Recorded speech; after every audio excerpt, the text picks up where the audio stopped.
You are welcome to study section 9 of ANA 212 Regional Anatomy. We'll be looking at bones of the lower limbs. Like the upper limb, the lower limbs is divided into three regions. The thigh is that portion of the lower limbs located between the hip and the knee joint. The leg is specifically the region between the knee joint and the ankle joint, while the distal to the ankle is the foot. The lower limb contains 30 bones. These are the femur, patella, tibia, fibula, tarsal bones, metatarsal bones, and phalanges. In this study section, you will be introduced to the bones of the lower limbs, bony landmark that articulates at each joint of the lower limb, and lower limb blood vessel. Sit back and enjoy the study section.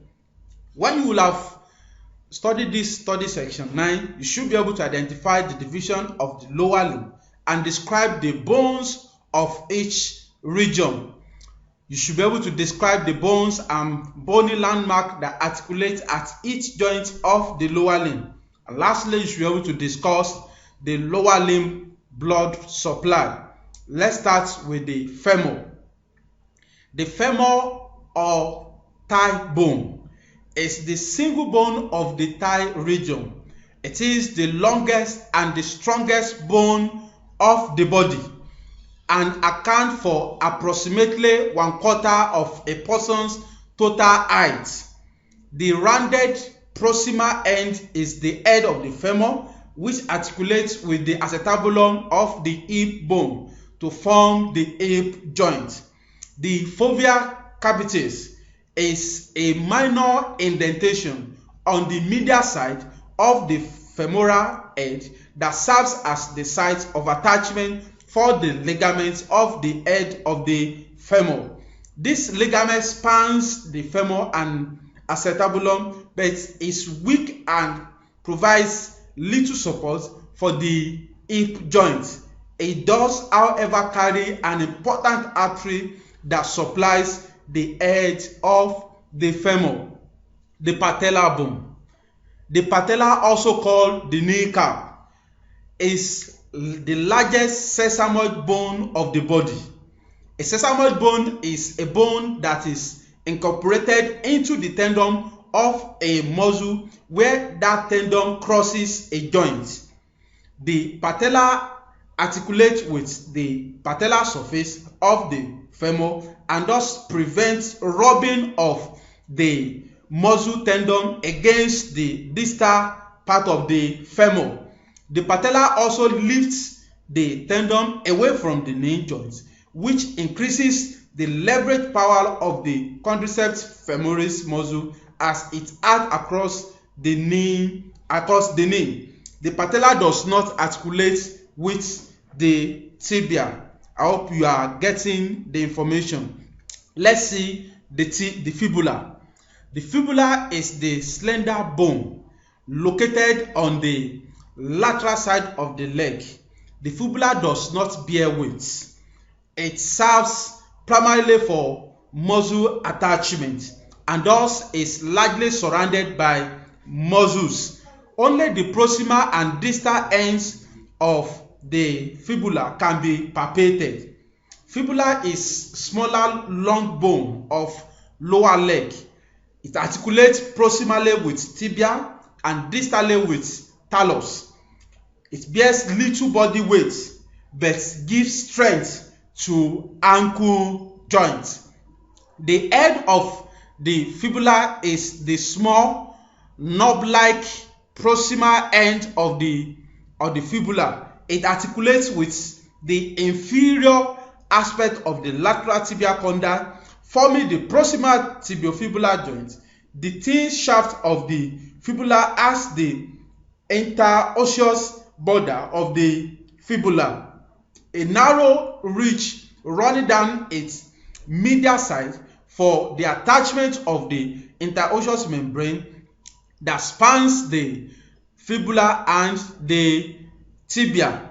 The distal end of the fibula forms the lateral malleus, which forms the easily palpated bony bump on the lateral side of the ankle.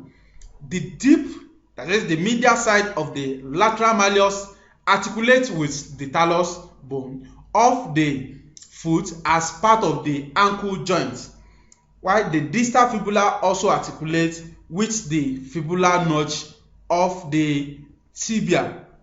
The tibia, that is the shin bone, larger long bone of lower leg. It articulates with femur, fibula, talus, and support body weight, transmitting it from femur to talus. It is the medial bone of the leg and is larger than the fibula. The proximal end of the tibia is greatly expanded. The two sides of this expansion form the medial condyle of the tibia and the lateral condyle of the tibia. The tibia does not have epicondyle, unlike the other ones. The top surface of each condyle is smooth and flattened. These areas articulate with the medial and lateral condyles of the femur to form the knee joint. Between the articulating surfaces of the tibia condyle is the intercondylar eminence, an irregular elevated area that serves as the inferior attachment point for two supporting ligaments of the knee. The tibial tuberosity is the elevated area on the anterior side of the tibia near its proximal end. It is the final site of attachment for the muscle tendon associated with the patella. More inferiorly, the shaft of the tibia becomes triangular in shape. The anterior apex of this triangle forms the anterior border of the tibia, which begins at the tibial tuberosity and runs inferiorly along the length of the tibia. Both the anterior border and the inferior side of the triangle shaft are located immediately under the skin and can be easily palpated along the entire length of the tibia. A small ridge running down the lateral side of the tibia shaft is the interosseous border of the tibia. This is for the attachment of the interosseous membrane of the leg.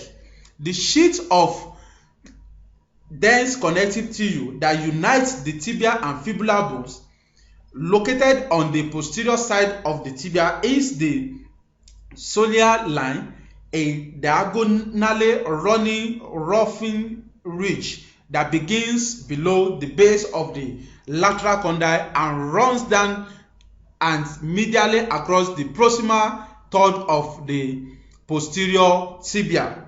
Muscles of the posterior leg attached to this line. The large expansion found on the medial side of the distal tibia is the medial malleus, that is the little hammer. This forms the large bony bump found on the medial side of the ankle region. Both the smooth surface on the inside of the medial malleus and the smooth area at the distal end of the tibia articulate with the talus bone of the foot as part of the ankle joint. On the lateral side of the distal tibia is a wide groove called the fibular notch. This area articulates with the distal end of the fibula, forming the distal tibiofibular joint. Lower limbs blood supply. Blood in the lower limbs comes from the branches of the iliac arteries. Blood in the common iliac artery flows into the internal iliac artery and into the external iliac artery. Once it passes by the inguinal ligament, that is a connective tissue band that stretches from the ilium to the pubis, the external iliac artery becomes the femoral artery.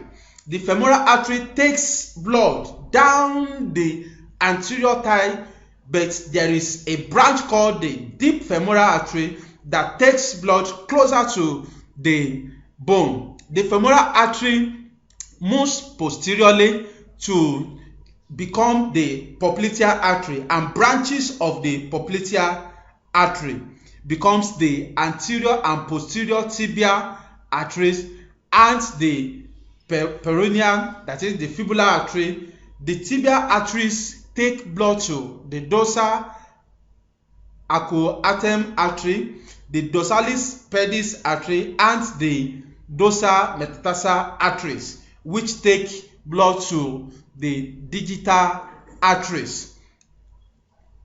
Blood in the toes returns by the digital veins.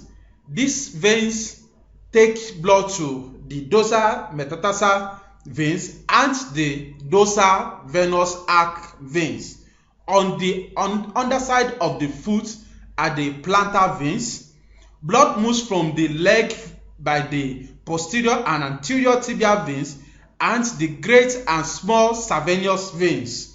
The anterior and posterior tibial veins join together to form the popliteal vein posterior to the knee.